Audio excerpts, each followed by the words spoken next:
I'm Brad Dison, and this is Behind the Wheel. Last time we got behind the wheel of a 1951 Packard Patrician 400. Beautiful car. During our drive, Wayne, the owner of the car, explained that he had a 1937 Cadillac that his nephew had been trying to get from him for months. Wayne and his nephew ended up swapping cars. Well, I've tracked down the car that Wayne traded for his Packard. This is the 1937 Cadillac Fleetwood Series 75. This was the top of the line luxury Cadillac. Ads claimed that Cadillac shows the world how truly magnificent a motor car can be. But in 1937, the world was in the midst of the Great Depression. Money was scarce. Only the really wealthy could afford its hefty price tag. That kept production numbers low. That means it's more valuable today. Still, Cadillac advertised that this car was first in luxury, first in prestige. Well, today we're going to take a closer look at this car, and then we're going to get behind the wheel of it and see for ourselves. Just beautiful. The 37 Cadillac has a two-piece V-shaped windshield. The convex V-shaped egg crate grille keeps with the V of the windshield.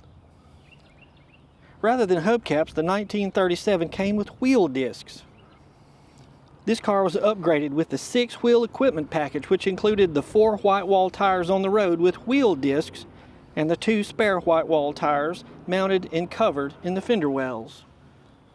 The Cadillac named this model Fleetwood because, well, it was the Fleetwood Metal Body Company who manufactured the bodies and trimmed out the interiors for the Fleetwood Series Cadillacs. The rear fenders were long to give it a more flowing, streamlined, and graceful appearance. The Cadillac Fleetwood Series 75 was designed for buyers who desired a more individual treatment in their styling. It was offered in 7 body styles, but customers could customize it to their liking. The starting price on the Fleetwood 75 was $2,595. Doesn't sound like much, but adjusted for inflation, that would be almost $59,000 in today's money. But customers could customize it up to a price point of $15,000. Now that would be over $340,000 in today's money. In 1937, the Cadillac's hood ornament or mascot was the winged or flying goddess. This female figure, caught mid-flight with outstretched arms, represents speed, grace, and forward momentum. This was the first year of the glass vane and the only year with the 3 engraved horizontal lines to depict a bird's feathers. This is so Art Deco. In 1937, Cadillacs came with either a V8, a V12, or V16. The badge on the grille indicates that this has the V8. Now, if you haven't been counting, this Cadillac has 15 windows, 15 individual pieces of glass.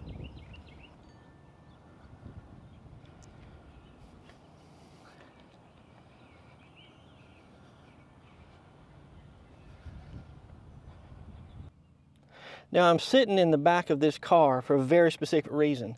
Because in 1937, if I could have afforded a car such as this, chances are I would have a chauffeur.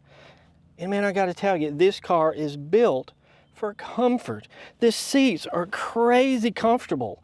Look at how much leg room I have here.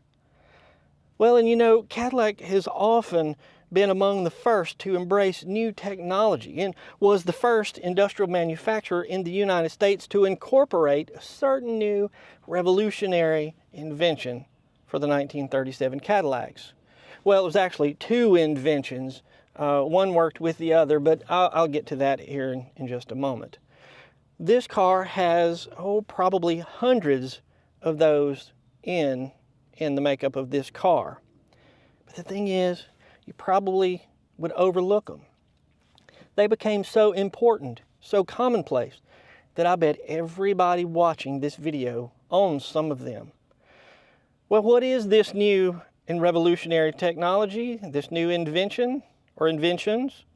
Well, that was the Phillips head screw and the Phillips screwdriver. No kidding. Let me explain.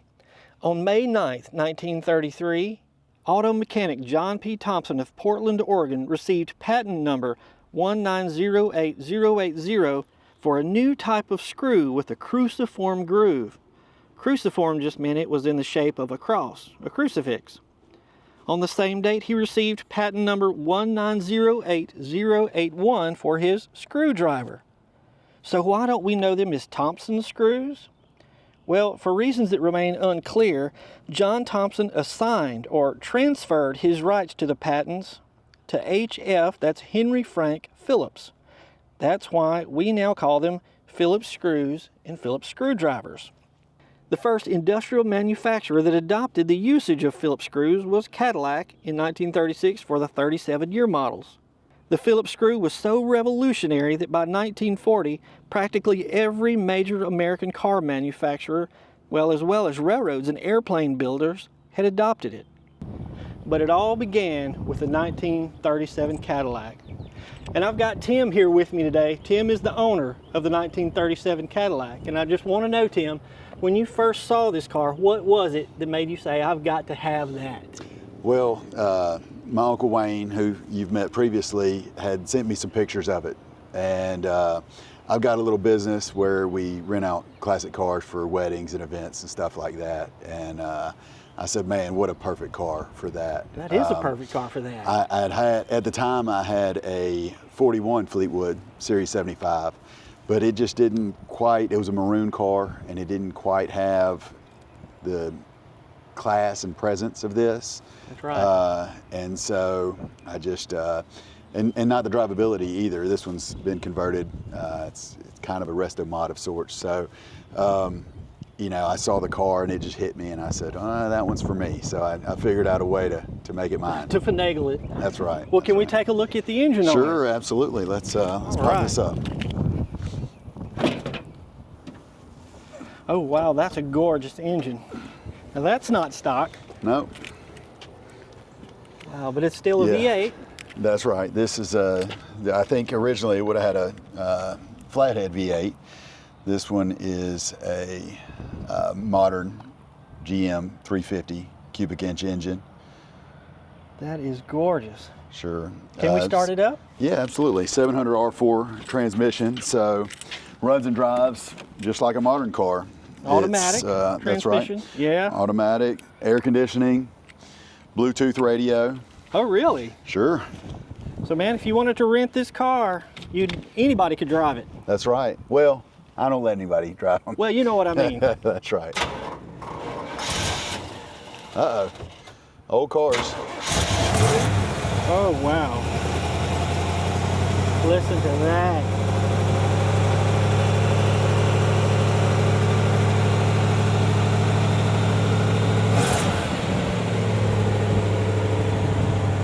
Well, you want to go for a ride?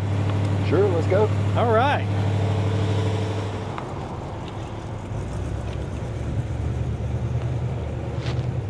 Look at that. If you, you know, of course, these old cars have to have ashtrays. Oh, yeah. Just right up here front and center. That's right. Well, everybody smoked back then, I guess. If you look at the number of ashtrays in cars. Oh, yeah. Wow. I've got a 61 Cadillac that has an ashtray in the driver's door, in the passenger door, and in the dash. I've got a 65 Galaxy that has 5 ashtrays as well. There you go. Yeah. That is smooth.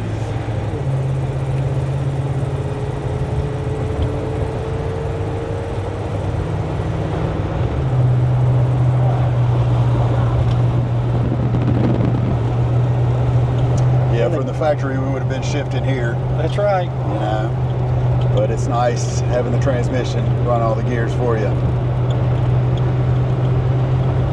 Now tell me about the business. And what do you normally rent them out for? What kind of events? Typically weddings. Weddings? A car like this, weddings for sure. But photo shoots. Just a few weeks ago, it was an engagement photo shoot. They kind of had went parked at a local bank here and kind of did a Bonnie and Clyde theme. Oh, yeah. The engaged couple did, so that was pretty neat. but a lot of weddings. You know, it's fitting. This car's named Bonnie. It's fitting. I name all my cars. This one's old Bonnie. So is there any tie-in to Bonnie and Clyde with the dark? No, not at all. I mean, I think that car was actually a 34 Ford. Yes, that's right. Is what they drove, but just it's era specific, and I choose car names that would have been popular the date the car was born. That's right. You know, so Bonnie, this is a what, almost 80-year-old car. That's right. And so there's a lot of almost 80-year-old ladies named Bonnie. Well, 90, right? let's see. 90, yeah, almost 90 years old. That's 90 right. years old. Excuse me, I just have a finance degree. I can't even do simple math. And look at those gauges. I mean, that is Art Deco. I mean, they look like they were hand-drawn with precise. I mean, just so gorgeous. They all still work too, with the exception of the gas gauge here, so I hope we don't get any surprises. Yeah. Who needs a gas gauge? And this one's been upgraded, has the air conditioning. Yeah, this little panel was built here, which kind of, it goes well, flows well. It's looks almost period correct, like it was supposed to be there. Looks like it was made for the car. That's right.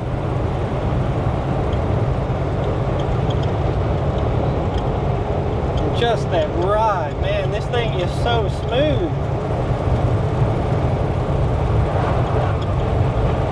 And that long hood, oh man. Yeah, with a great hood ornament up there. Yeah.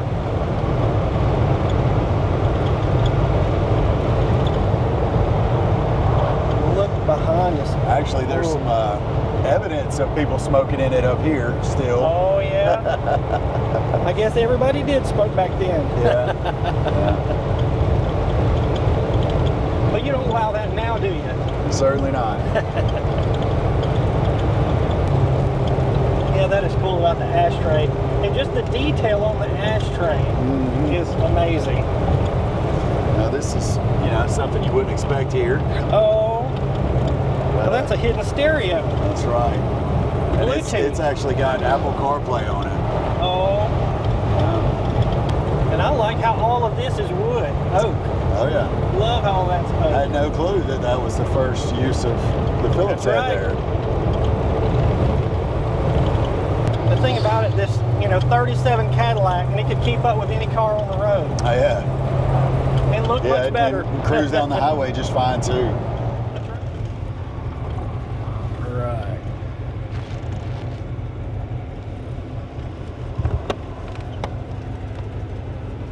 Oh. Now I'm going to do what I would have done if I was rich. I'm going to ride in the back and have a chauffeur. This was, and likely whoever had this car would have been driven back there. Fleetwood made two different bodies for Cadillac in 37. They would have made the Series 60 and the Series 75. The Series 60 would have been the more driver car with the smaller back seat, whereas this 75 would have been more focused on having somebody drive you around. That's right. And there is so much room back here. I have to tell you, being chauffeured around in a 1937 Cadillac, it's something special.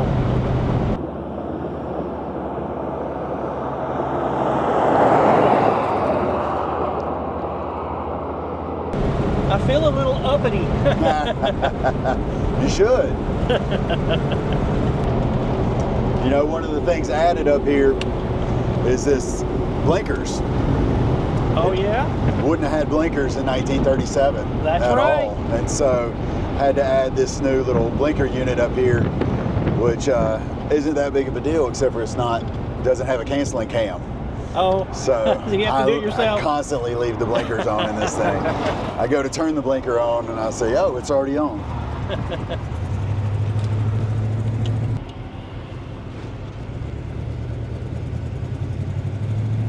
We've almost reached your destination, sir.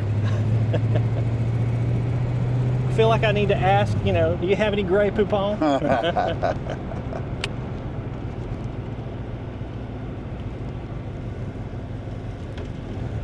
What a ride. What a ride. Unbelievable. So what do you think about Tim's 1937 Cadillac? After riding in it, I can understand why advertisers said Cadillac Fleetwood is the greatest name in motoring. I certainly have enjoyed my ride today. And I want to thank Tim for showing us his 1937 Cadillac Fleetwood Series 75. So if you're in the Shreveport, Bossier, Louisiana area and want to rent this or one of Tim's other classic cars, visit the website on your screen. And if you'd like to see more cool and classic cars and trucks, be sure to click on that subscribe button. I'm Brad Dyson, and thanks for watching Behind the Wheel.